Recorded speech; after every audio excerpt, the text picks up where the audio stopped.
Hey everyone, before I get started, I just want to remind you that if you like my content, hit that like button, subscribe to my channel, and then join the Militia Man and Crew Patreon community by clicking the link in the caption. Good evening everybody. It's Sunday evening, and I just want to say welcome to Militia Man and Crew, and we have some excellent data that I think that you guys are going to enjoy tonight. And once again, thank you guys all for being with me in Patreon and our Discord chat room. You guys, that whole community that we've put together is phenomenal. Thank you very much for being with us. And there's so many people that are so grateful. And thank you all for being with us. I appreciate that. This article is Prime Minister's advisor, and he goes on and says the Baghdad Summit took place regularly, and Iraq regained its leading role. I like that title because it's leading role, so it's regained its place in the regional arena. That's good. And it's also suggesting that since it's taken its place back in the regional arena and being accepted is somewhat of a national reconciliation. And also it takes into consideration a global effect. But anyway, it says the Prime Minister's advisor, and this gentleman's name is Farad Aladdin. He confirms on yesterday, the Baghdad Summit took place smoothly and regularly, and Iraq regained its leading role. The Baghdad Summit gains its importance from its holding in Iraq peace and stability and the importance of regional and Arab developments. Basically, it says, as for the subject of content, the content is great with the political security, economic initiatives carried out by the summit, and Iraq, the president of the summit, has a year ahead of it to implement these initiatives, stressing that we are working to unify the ranks and positions on important issues.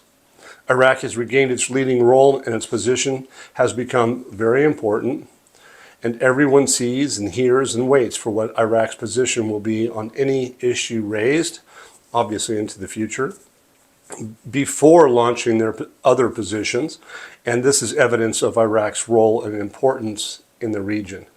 I'm fairly sure that what they're talking about when they take their role back into the regional space that they've been in the past means that they've accomplished many things, and I think that we've all can see that Iraq has accomplished and has many achievements. There's an article out today that specifically points out all the different things by Al-Sudani. I didn't get into that, but that's where you guys can come into Patreon, because Patreon is so very important. It has so much value, is that we have thousands of pages of data, and you can come in, do your own searching, and you can see that where I collect my data from. And our Super Samson, our news hound, is very talented, very methodical, and does a wonderful job. And don't forget, our room is very smooth because of a very good crew member, Gigi. She does a phenomenal job. She takes care of everybody and makes sure that we all play by rules. And even I. Once in a while, I even get deleted, so don't worry about that. Don't take it personally. It's just that we play by the rules, even if I do break those on occasion. Not often, but occasionally I do. I get schooled. All right, so anyway, Al-Sudani is another one. Al-Sudani's advisor breathes on the fruits of the Baghdad Summit. I like the fruits. Fruits are delicious, so hopefully that's what we're talking about.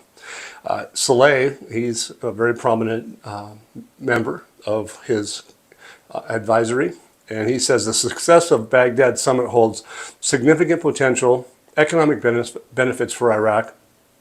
Foremost among these benefits is the fact that participating leaders and others will see the country's significant economic and political stability, which will undoubtedly be a cornerstone for attracting investment. The success of the Baghdad Summit holds significant potential economic benefits, and foremost, these benefits are basically on fact that the participating leaders and others will see the country's significant economic and political stability, which undoubtedly be the cornerstone for attracting investment in the future. That's what this whole thing's all about, is that Iraq is coming out and taking that leading role, and attracting investors, because the Development Road Project isn't just going to be a few people, it's going to be a massive and collective amount of countries, businesses, and people.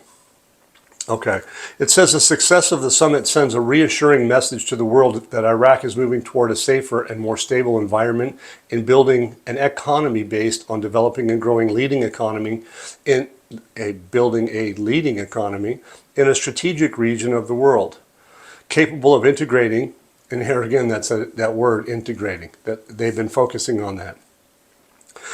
Okay, they're integrating its economic vision and joint work with the economic visions of the regional economically with countries such as Saudi Arabia, the UAE, Qatar. They're talking about Egypt, United Arab Emirates. Every single one of those people are trading partners. They're going to have an impact. When Iraq does a revaluation of their currency, as we've always talked about, they're going to be impacted, if you will, when that happens. And so they all have to have a synergy, and they have to have a synchronization. They have to be timed accordingly. It's going to be a powerful move when Iraq does that, because it's going to have to deal with trade. So keep that in mind. And then so Saleh goes on and says, the Development Road Project and its associated industrial and economic cities in Iraq include a true vision and a strategy to attract direct and indirect investment and integration with the Arab Summit countries. So that basically puts it right there. It represents an opportunity for success between the summit and the major, medium, and long-term development paths in Iraq and the economically strong surrounding region. And he goes on and points out that the success of the Arab Summit will be reflected in providing a stable platform for economic understandings between Iraq participating countries with geographical proximity, such as Jordan, Egypt, the Gulf region, Turkey, Iran, okay, and others, which is what we call the accelerated construction of economies. So they're going to build on not only Iraq, but they're going to build on their economies too. And they're talking about peace. They're talking about sustainable development. They're talking about progress through open and integrated markets. See what I mean about integration? It's fascinating. The success of the Baghdad Summit, especially with the Baghdad Declaration that al-Sudani has given, also encourages the development opportunity to sign investment partnership agreements at the level of countries in the Arab region and the world. So it's not just regional, it's a world too. It says, in light of the availability of promising Iraqi environment, it has become free of the risks of past and encourages future economies in sustainable development. So the war-torn effort, all of those things that have happened, the security and stability that was terrible in the past, it's come around full circle. It's only taken about 20 years, 21 maybe, or more. But the bottom line is that we are seeing, at the end of the day, Iraq has made massive amounts of achievement and progress.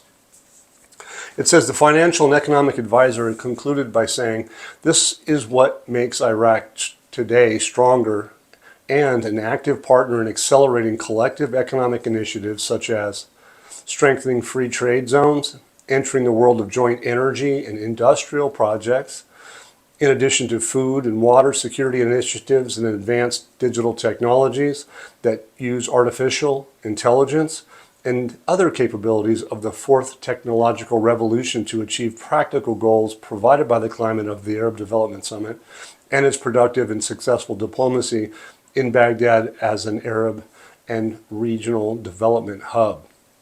And those are pretty powerful words, you guys. Come on in and read the article. It's fascinating. Iraq's basically taking her place back in the region and the world, and it shows a level of security, stability, and sustainability. They talked about all those words. You've heard it hundreds of times. Basically, all of that would allow, I think, the IMF to allow for Iraq to accept Article 8 compliance. Now, the country probably needs to accept it on her own, but again, Iraq needs to be able to accept it and have the ability to accept those and to be accepted. So look, what we're seeing is fascinating. Basically, the UN has agreed to complete the UNAMI, the UNAMI mission, and they're talking about that this year. So they're winding down. They wouldn't be winding down if there was a reason to not, right? So what's happening to me is very good, and Iraq apparently is in the process of integration into the global financial system. That's basically what it comes down to. They haven't done that at 1310 for over 20 years, or 1160 or 1450 or whatever they've been at. They haven't done that yet. But that is not what's on the table at this stage.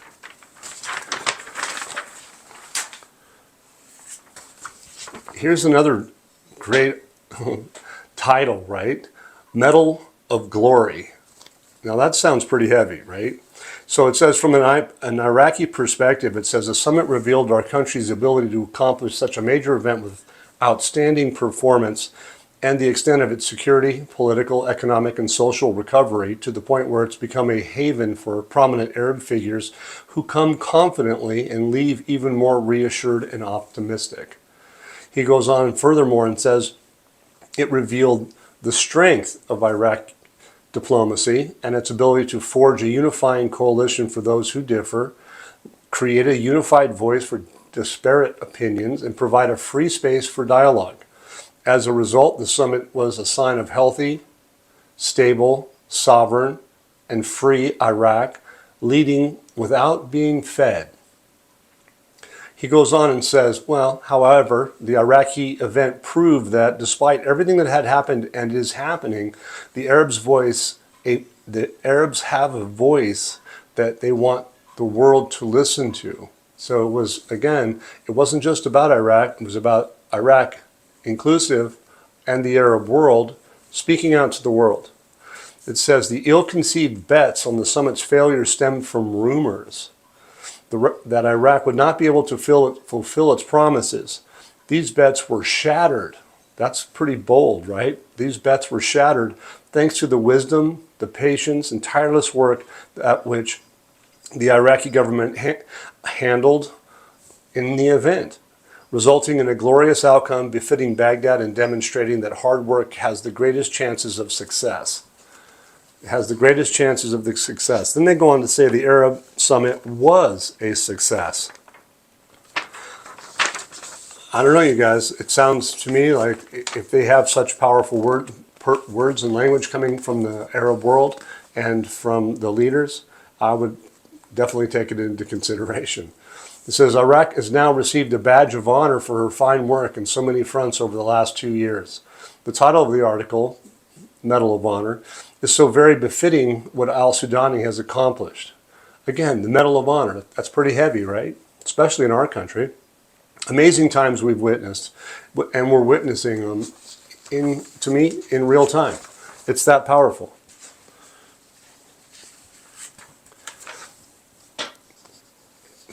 They keep coming. The articles are phenomenal. A historic summit for Iraq and the Arabs. They talk about a lengthy bit of information in the sense of going through all the different items that have happened, but some of the key points that I wanted to get to is a speech. And in a speech on behalf of Iraq, the Prime Minister, so Shia al-Sudani, emphasized that Baghdad Summit is not just a meeting, but rather the beginning of a project that we hope will constitute a turning point and a new beginning. I can't say what I don't like about that. There's nothing, right? Okay, he goes on and adds that Baghdad will always remain in an arena for joint Arab action, a source of strength and power, and a pillar of Arab decision making. So basically, again, a leading role, a pillar of Arab decision making. That's pretty powerful. It says the Republic.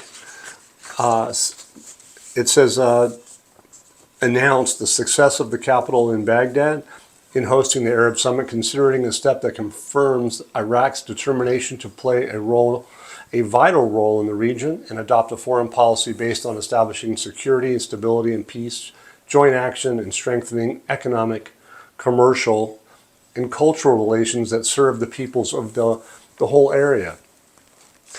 That, to me, is the collective that we're seeing is kind of broad, and very inclusive to so many things. But the point is that this whole summit they had yesterday has been a success. And so next, what we talk about here is the Prime Minister of the Kurdistan Regional Government arrives in Washington at the head of a high-level delegation.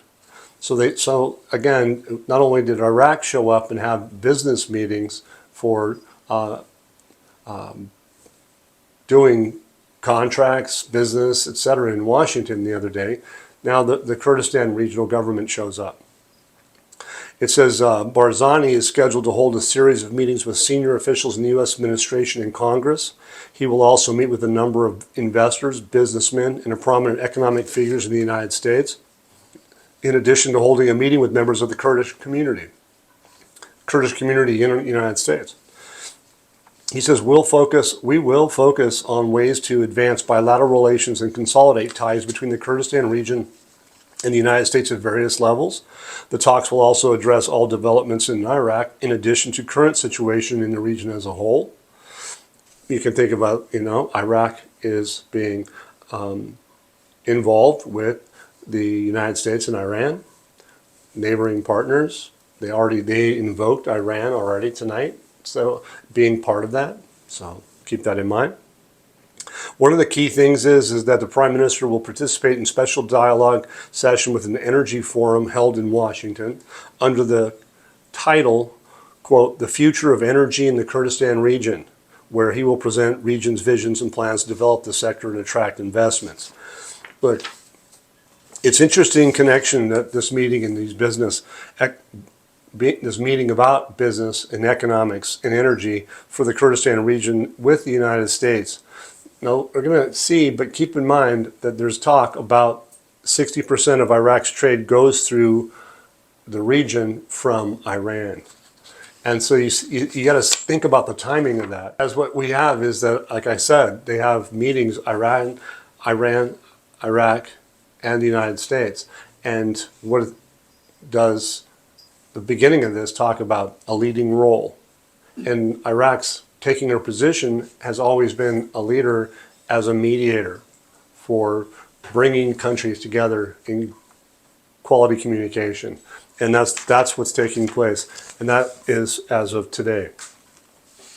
As far as I think I could recall, it should be. And so here it is again, Nishirvan Barzani. He says 60% of trade between Iran and Iraq passes through the Kurdistan region. It says the Kurdistan region's relations with Iran are historical, cultural, political, economic, social, and scientific, noting that about 60% of trade between Iran, Iraq passes through the Kurdistan region. Relations between the Kurdistan region and Iran are developing day by day. And to me, that's fascinating because I don't think there's any coincidences. I think Barzani, he's a charismatic man. He gets along very well with countries of the world, and he's known for that. He's a dynamic person. All right.